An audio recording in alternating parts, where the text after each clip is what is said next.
Happy Lunar New Year, wise ones. This is Melissa from 8th House Wisdom. I'm leaving a video because if you follow me, you know that I love to have a new year 3 times a year. One on the first of the year, the second being the Lunar New Year, the start of many calendars in the East, and then the third astrological New Year because I'm an astrologer and, you know, 3 New Years is better than one. Um, but today I am here to talk specifically about the start of the Lunar New Year. We can consider this to be the start of a new emotional renewal for each of us. Um, and this is the first moon absent from the sky to begin to grow so that we can have our general 13 cycles of moons throughout a calendar year. Sometimes it extends beyond that. And to that end, I wanted to talk about something that I have been working on for the past couple of months, and that is my new book called The Lunar Wisdom Formula. And within this book is a whole bunch of information about how women, in particular, can tap into the lunar cycles. Of course, you can be a woman identifying person because the moon is our feminine body and it represents the mother, our home and hearth, emotions, the environment, especially when we're looking at things from the astrological perspective. And so we experienced our last full moon somewhere, depending upon where you are in the world, somewhere between December 29th and December 30th. And in the 15 days leading up to where we are today, the moon waned, which and excuse me, and got to the point where we are now, which is a dark sky with the moon not necessarily being visible from our point of view. Nonetheless, she is always there reflecting the light of the sun, and she is always giving her energy to help us charge the work that we're doing here on the planet. A couple important things for people to note just about the moon in general so that you can understand why following the moon would be a good thing for you. First and foremost, we have one new moon and one full moon about every calendar month. Those two pieces end up being part of a puzzle. They're about 15 days apart. They also astrologically they oppose each other. So we're going to have this new moon in Capricorn, which is the sign of the highest potential. It's the sign of fatherly energy.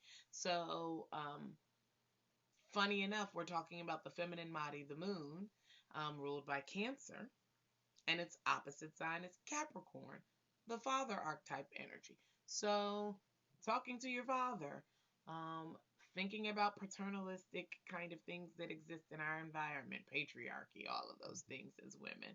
Um, it also relates to career, just like Cancer, the moon, relates to home and hearth with traditional kind of gender lines sliced down.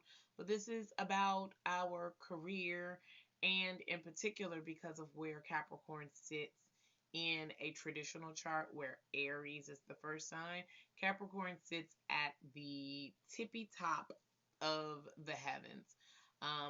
It corresponds with something we call the midheaven, or like I say, the highest point in someone's chart. So it also represents your highest potential. And so we have an opportunity with this new moon because new moons are great for making wishes, setting intentions, and starting a manifestation cycle. if we align what we are hoping to manifest for this period of time with the energy that the moon is giving us, being absent from the sky, as it begins to wax to full over the next 14 to 15 days, we will supercharge our wishes and our desires with the power of the moon.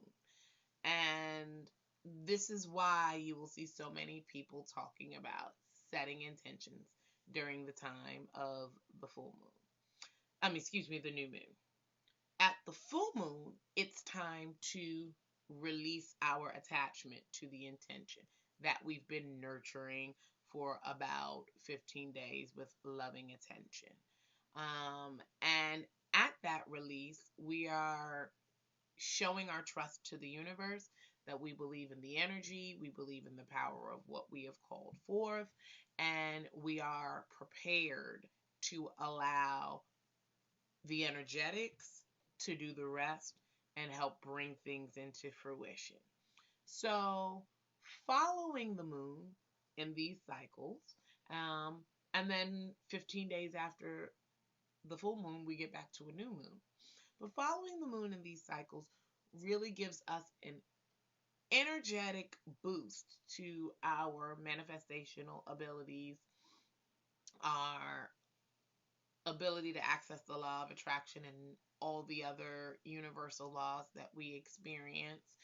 And the moon also helps us to tap into the internal messages and the sense of intuition that we get about the intention or goal that we've set. So the sun represents the masculine. So that's the outward focus where we're looking to other people and seeing what they say and seeing how things relate from an outer perspective. But the moon is really an opportunity for us to focus on ourselves, to go within, and to make really good use of that energy. And so this is why I've written my book called The Lunar Wisdom Formula.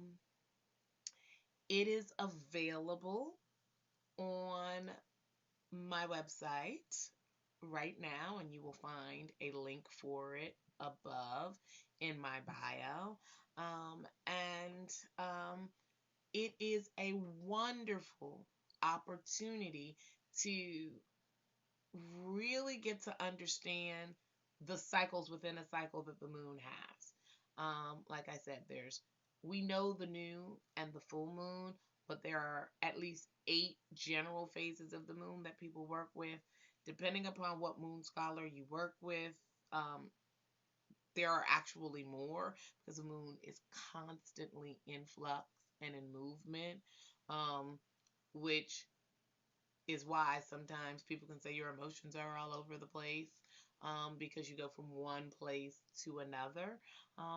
But if you know the tone of the moon or the sign of the moon for the day, it can help you to understand why when the moon is in Gemini, you might be feeling super chatty and wanting to communicate and wanting to get out and do maybe 2 things at once and um, really make your mark with communications versus why with a new moon in Capricorn, like we said, you'd be more focused on career, masculine identified things, and reaching your highest potential or your peak.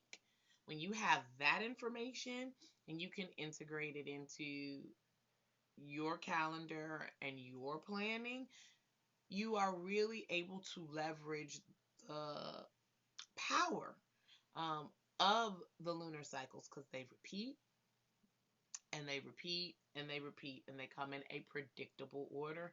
And we can look at what the lunar cycles will be for this year, for 200 years in the past, and we can project forward into the future.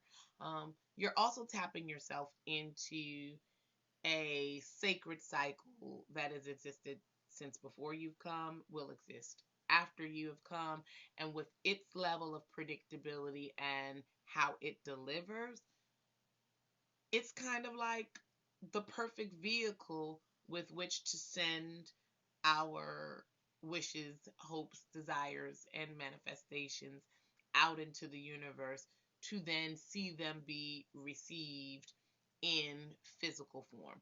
Going from the thought and emotional vibration that we have and tuning into that with the moon and then sending it up, nurturing it, and in ways with the way that we set that intention and then having it come back to us in some form of physical, be that a job appears, an idea to take action, forms, any of the myriad of ways that your individual or particular wish or manifestation kind of goal could come about.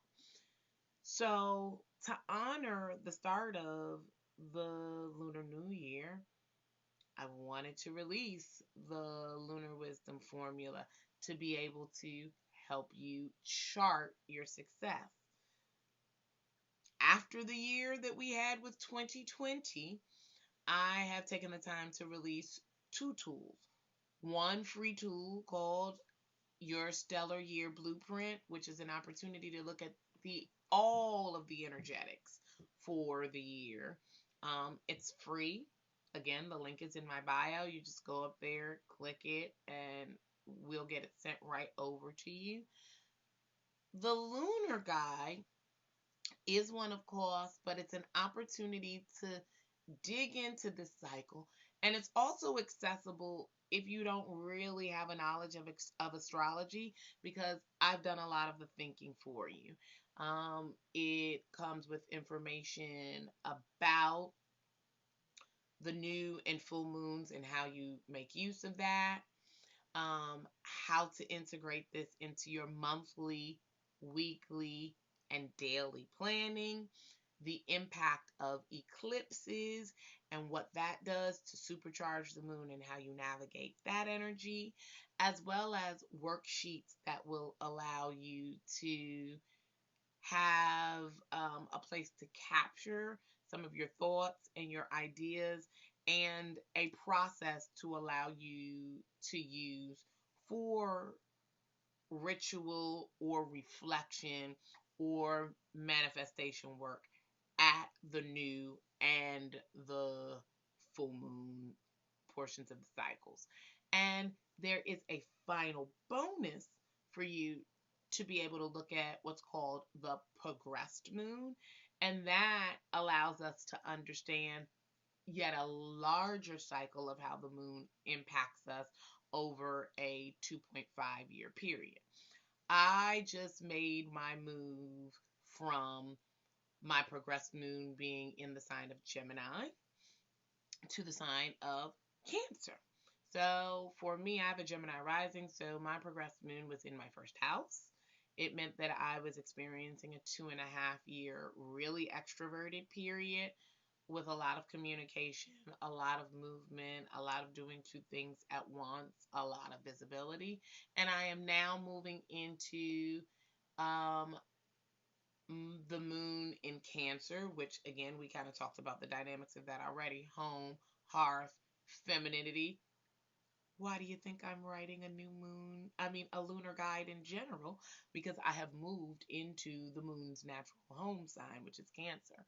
Um, but a really deep focus on the feminine energy, which is devoid of gender, and home, hearth, healing, intuition, all of those kinds of things. For me, that means the moon, my progressed moon, is also in my second house. And that just happened the last couple of weeks of December. So I have just emerged into a 2.5 year period where I'm going to be really focused on women and women's issues and astrology still, and a lot of those things that I generally talk about. But also, that focus is also overlaid that it's sitting in my second house. And my second house is the house of personal possessions and finances and money. And so this that I'm talking about is going to play a really big role in what my financial outlook will be for the next 2.5 years. But that's perfectly in unison because I'm a professional astrologer. So, and attracting more women clients, particularly women of color, is what I am after right now. So that's just a tip of the iceberg about how I'm using the contents of my book in application in my own life to be able to figure out what the energies are and to be able to capitalize on them so that you can experience more success, better alignment, and better channels and faculties for the knowledge and the wisdom that comes from the sacred feminine to drop into my actual physical container, aka my brain and my body. So I hope you guys will take a look and check it out and get yourself a copy. And I really just want to wish you guys so much light and love for this new Lunar New Year. It's a great time to set an intention. Um, the first 12 hours of the new moon are when the energy is most potent, but you have 48 hours for that energy to kind of continue to linger and for you to be able to drop into those energetics and send up your wishes and see what comes back. So I truly encourage you to do that. I also encourage you to take a grounding, detoxifying salt bath today to start the new year off, the Lunar New Year off in a good way. We've already had heavy energetics to start 2021. Um, Again, the more we know about the cycles, the more we know about the energetics, the more we can take the proper actions in our day to day lives to be able to create the appropriate containers to hold what's coming up and to release what we don't need to experience our greatest success. So, signing off, this is Melissa from 8th House Wisdom. I send you lots of light and love. And again, Happy Lunar New Year. Take care.